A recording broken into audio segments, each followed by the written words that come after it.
Digital சேவால வந்து LIC payment பண்ணல, LIC life payment இருக்குன்றது. அது எப்படின்னு கேட்டீங்க அப்படின்னா இதுக்கு போயிட்டு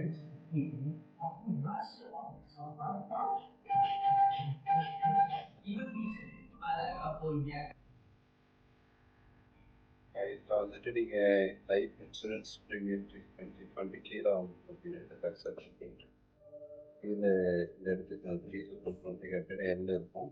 இதில் போயிட்டு life insurance corporation renewal premium அதை கிளிக் பண்ணிக்கோங்க. அதை கிளிக் பண்ணிவிட்டு ப்ரீமியத்தோட நம்பர் அந்த பாலிசி நம்பர் அடிச்சிங்க அப்படின்னா பாலிசி நம்பர் அடிச்சுட்டு ஸ்பெச் மொபைல் நம்பர் அடிச்சு ஸ்பெச் பண்ணுங்கன்னா அது ஏதாவது சரி போயிட்டு வந்து வேலை போட்டு பேமெண்ட் பண்ணிக்கலாம். பேமெண்ட் இருந்தால் நம்ம பேமெண்ட் இருந்ததுன்னா பேமெண்ட் அதெல்லாம் பேமெண்ட்